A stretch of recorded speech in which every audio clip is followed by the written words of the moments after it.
Fala galera, tudo bom com vocês? Espero que esteja tudo bem. Mais uma vez, muito bem-vindos aqui ao canal. Meu nome é Felipe. Hoje finalmente vamos fechar a Era do Capital, falar sobre a conclusão, o 16º capítulo.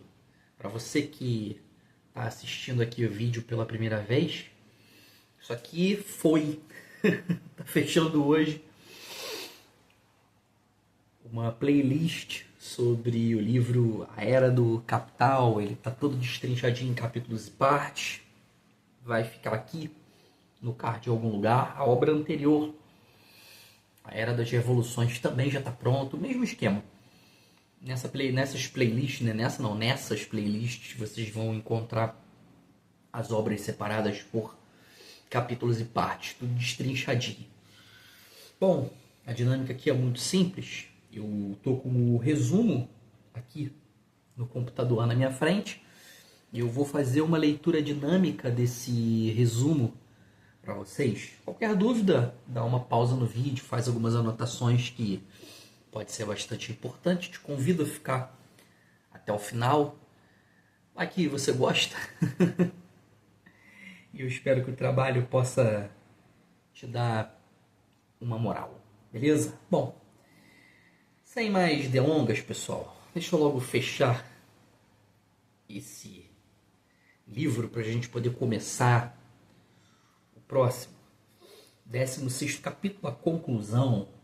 Bom, período conhecido como Triunfo Liberal, ele começou com uma revolta que acabou não dando certo e levou a um período de crise econômica mais duradoura.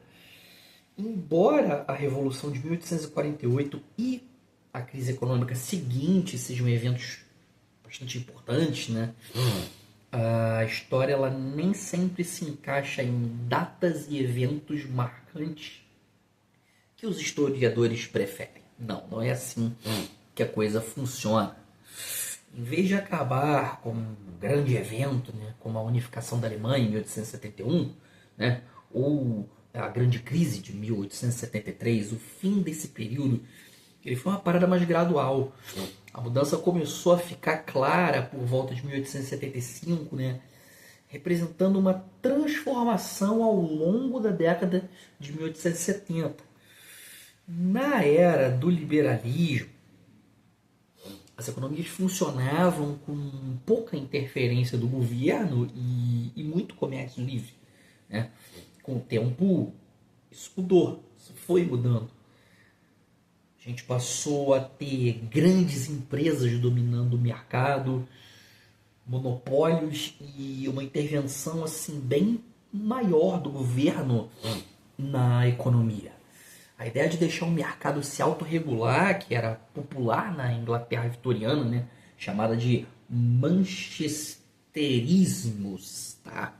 Aqui escrito no resumo, foi substituída por novas formas de controle e políticas que não seguiam exatamente as teorias econômicas, né, mais antigas. A era do individualismo, onde as pessoas valorizavam muito a liberdade pessoal e também a competição, acabou por volta de 1870, dando lugar a uma nova era de coletivismo, entre aspas, né? Onde a ideia de trabalhar em grupo e ter mais controle coletivo começou a ganhar mais força. A economia capitalista passou por grandes mudanças, né? Primeiro, teve uma revolução tecnológica com novas fontes de energias, minerais e indústrias baseadas em novas ciências, né? Em segundo lugar, surgiu uma economia de mercado focada no consumo doméstico, porque a população estava crescendo e as pessoas tinham mais dinheiro para poder gastar.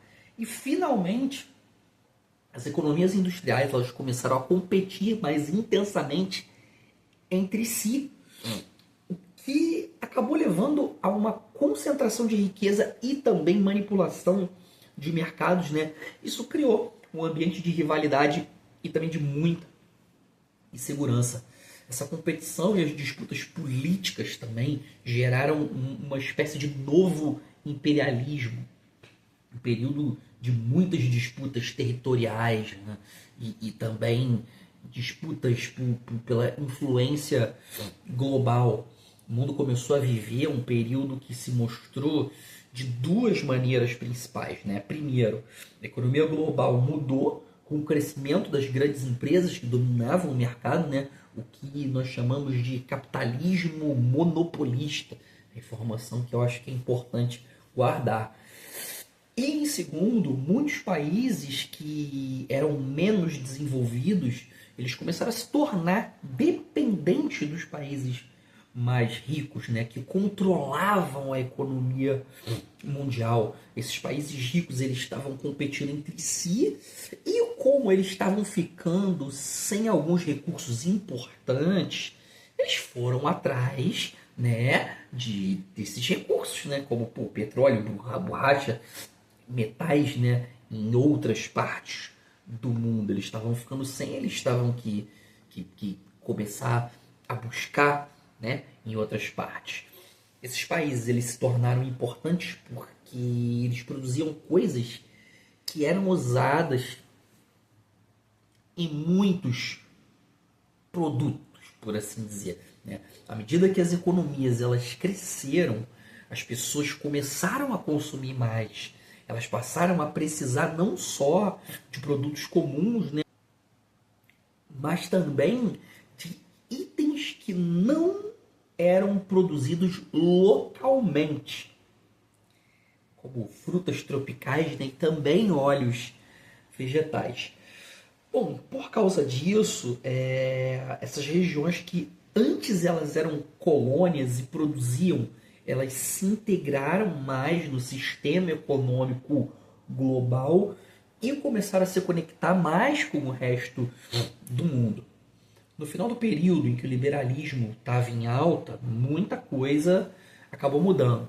Na Inglaterra, o poder dos liberais, também conhecidos como os Whigs, WHIGS, Whigs, caiu bastante a partir de 1874. Na Alemanha e na Áustria, os liberais também perderam a influência que eles tinham no governo. A política começou a se transformar com uma democratização crescente, né? E com o aumento das demandas por proteção social, como, por exemplo, salários mínimos, né? Melhores condições de trabalho e etc. Além disso, muitos países começaram a adotar políticas mais protecionistas, ou seja, protegendo as suas economias do comércio externo. Essas mudanças acabaram enfraquecendo a ideia liberal de mercado livre e abriram espaço para novas demandas populares que desafiaram as elites, né? As velhas elites. Né? Isso teve assim, um impacto brabo, tanto na política quanto na economia. Os governos começaram a se envolver mais na vida das pessoas, né? Isso acabou mudando bastante a forma de fazer política. Por exemplo, o historiador Jacob Burckhardt, em 1870, ele percebeu que os direitos do homem agora incluíam direito ao trabalho e ter o básico para poder viver. Naquela época, alguns pensadores que não gostavam da democracia, eles estavam preocupados não só com o desejo dos pobres de melhorar, né, suas miseráveis condições de vida, mas também com o poder que essas pessoas tinham para exigir mudanças. Eles achavam que, buscando segurança, né, e também estabilidade, as pessoas elas aceitariam qualquer tipo de governo, né? Seja uma república ou uma monarquia, né? Desde que suas necessidades fossem atendidas.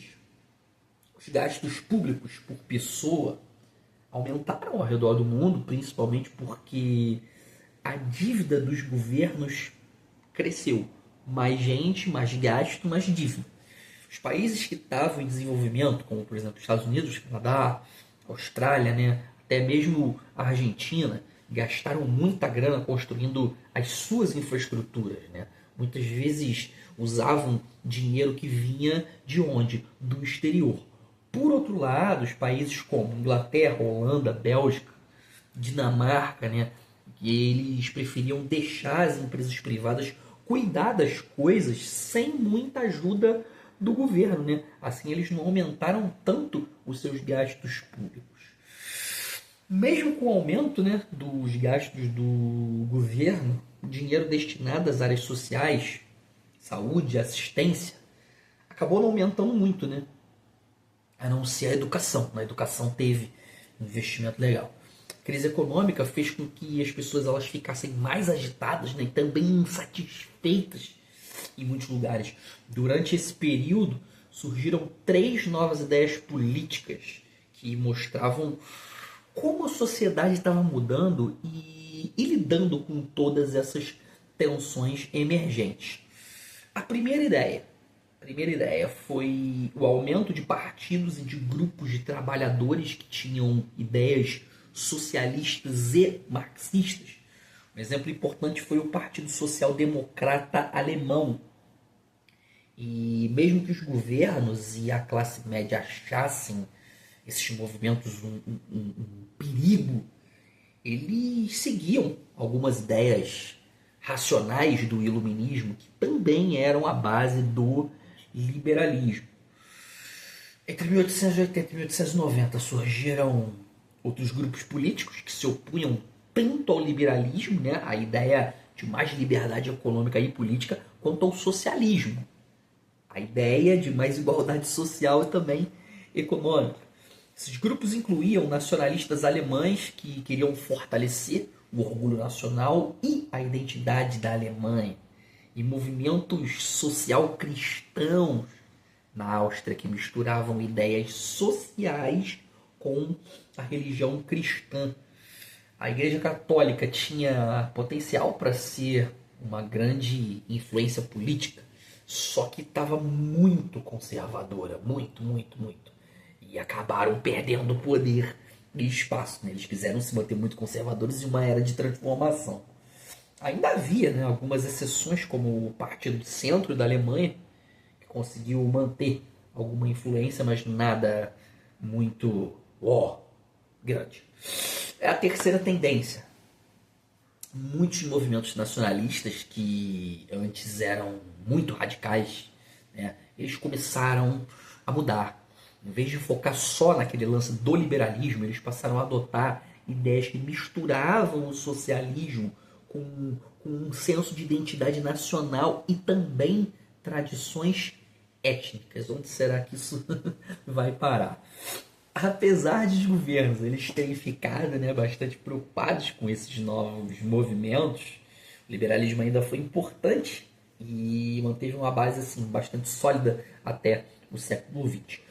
Foi mais uma mudança gradual, né, esse período do final do século XIX para o início do século XX foi mais uma mudança gradual do que um colapso, né? E, bom, o mundo capitalista acabou se adaptando a essas mudanças. Bom, galera, esse foi o final do livro A Era do Capital. Espero que vocês tenham gostado. Peço desculpas pela minha voz, estou bastante resfriado, também pelo horário, que são quase 2 da manhã. Acredito que agora eu vá conseguir gravar vídeos mais cedo. Próximo vídeo, início da próxima obra do Hobsbawm, A Era dos Impérios. Vou ficando por aqui, um forte abraço para vocês, bons estudos, valeu, falou, beijo no coração e até a próxima.